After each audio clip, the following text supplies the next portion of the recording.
Good morning, everybody. Welcome to the PT on Ice Daily Show. Today, I'm your host, Dr. Zach Long. Excited to speak to you today about the top apps that us inside of the fitness athlete division use when we're working with CrossFit athletes, Olympic weightlifters, powerlifters, things that we find incredibly helpful to use in the clinic. Before we dive into this list of top apps to check out, we got two upcoming courses that you need to go ahead and check out. So February 1st and 2nd, I'll be teaching clinical management of the fitness athlete live in Houston. And then our Essential Foundations course, which always books out well in advance, is already starting to get filled up, even though they are a couple months out from the next cohort starting. So make sure you're looking at that date online if you want to get into that course, because it will 100% sell out. So let's dive into these top apps. Also need to note here that I am an iPhone user. All of the products that I use are Apple products, so some of these may not be available on Android. I didn't confirm that with each of these, but let's get into it. First of all, the number one app that I think everybody should have and be using is going to be the app Huddle. That is H-U-D-L, or Coach's Eye. They both basically do the same thing. I have both. I play with both a lot. I tend to like Huddle a little bit more, but both of those are slow motion video analysis apps. So you take a video on your phone and you upload it into this program, or you take the video inside the program, and then you can do a lot of cool stuff with it. You can draw up joint angles and measure joint angles. You can look at it in different speeds or frame by frame. You can then compare side by side. So maybe you take a video of somebody's squat mechanics now and somebody's squat mechanics a month from now, and you can compare those two. You can voice record over the video. So as you're analyzing this video and you're talking through what you're seeing, you can be recording your audio to that and then sending it to the athlete so that they can be continually reminded of what you're working on with that app. You could compare a video of an athlete to a video of another athlete performing it better or worse, so that you can show them kind of what they're doing and what you want them to be doing. So many cool features with this app. I use it every single day in the clinic. I also regularly take these videos or snapshots of these videos and post them on social media, and those are a really cool way to show that you're doing something different than other physical therapists out there. So those apps are Huddle and Coach's Eye. Again, I think Huddle is a little bit more user-friendly. When you're drawing up joint angles and stuff like that with Coach's Eye, it's harder to get those angles down right, and you can't adjust it as easily. So that's my preference with Huddle. But again, they both do pretty much the same thing. I also use those apps a lot when runners come in, so I'll put them on a treadmill and do slow motion analysis using that application as well. So lots of different ways to use that with different athletic populations. The next app that I regularly use is called Iron Path. So we talk about this a lot inside of the Advanced Concepts course when we're discussing the Olympic lifts, but analyzing barbell path during the course of different movements is a really valuable insight into what's going on with an individual's performance of a lift. And Iron Path is a great app to do that. So if I'm taking a video of somebody's snatch from the side, I upload the video into Iron Path and I just tell Iron Path where the barbell is, and it will then track the bar as it goes and give us a line for where the bar path is.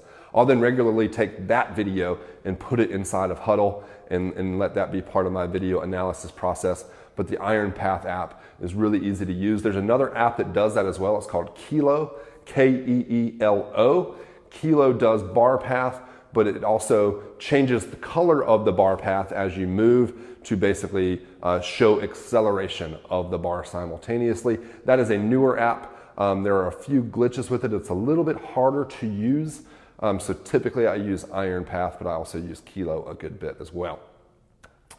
Up next, two apps that I use regularly when I'm doing gait analyses on runners. The first app is Tap Tempo. So it's a really simple app. You just sit there and you tap. Every time somebody's foot hits the ground, you tap a button on the app, and it really quickly calculates what their cadence is. So it makes it incredibly easy to do that. So I use Tap Tempo all the time, and then I use a metronome app all the time. So maybe I feel like that runner would respond well to altering their cadence when they run. We put a metronome app on, and that gives them some auditory feedback to change their cadence a little bit. SmartWOD or Gym Next. These are two apps that we use. You'll hear us in the fitness athlete division talk a lot about rehab EMOMs and setting up timers or doing like a 10-minute AMRAP or as many reps as possible to up the intensity of our physical therapy exercise prescription. And both of those apps are really user-friendly apps when it comes to setting up timers to run these rehab EMOMs in the clinic.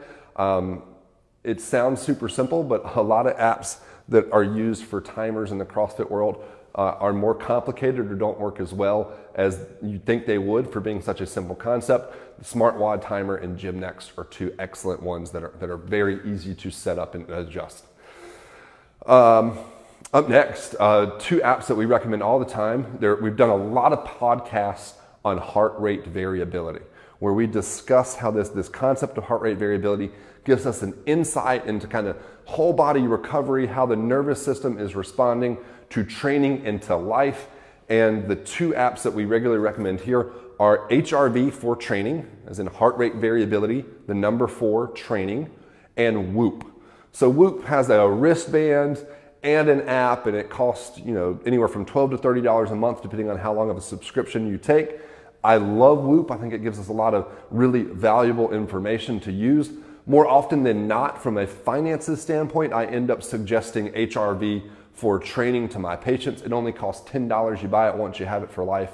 But it's a really cool app.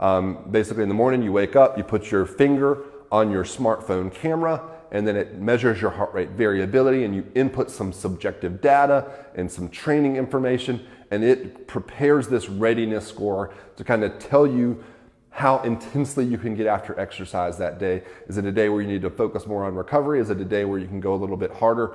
But I really like HRV for training, and I suggest that regularly. And then a lot of times people start to understand the benefits of that, and they want to get a little deeper into it, and then maybe I transition them to the Whoop strap. MyFitnessPal is another great app to be looking at to use in this population. I think we all understand the importance that nutrition can have in somebody's ability to recover, heal from an injury, and perform optimally. MyFitnessPal is a great way to start kind of tracking what individuals are eating and making sure they're getting right levels of protein, etc.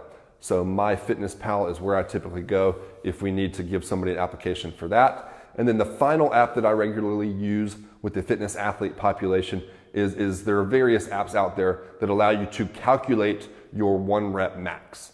So if an individual comes into the clinic or is at the gym and they lift 80 pounds for 10 reps, I can put those numbers into this 1 rep max app, and it will basically estimate what the average person's 1 rep max would be based on them performing a sub-maximal lift to failure. And so that can become very valuable when you're trying to program for somebody and you don't have the time to work them up to a 1 rep max in that exercise. So I hope this list gives you some good ideas of some things to add into the clinic, and please let us know what you think. And hopefully soon I'll be doing this on our Leadership Thursday podcast for the best apps to improve your clinic social media accounts. So look forward to that PT on Ice as well. Hope everybody has a great day. Hey, thanks for tuning in to the PT on Ice Daily Show. If you enjoyed this content, head on over to iTunes and leave us a review. And be sure to check us out on Facebook and Instagram at the Institute of Clinical Excellence. If you're interested in getting plugged into more ICE content on a weekly basis while earning CEUs from home, check out our virtual ICE online mentorship program at ptonice.com. While you're there, sign up for our Hump Day Hustling newsletter for a free email every Wednesday morning with our top 5 research articles and social media posts that we think are worth reading. Head over to ptonice.com and scroll to the bottom of the page to sign up.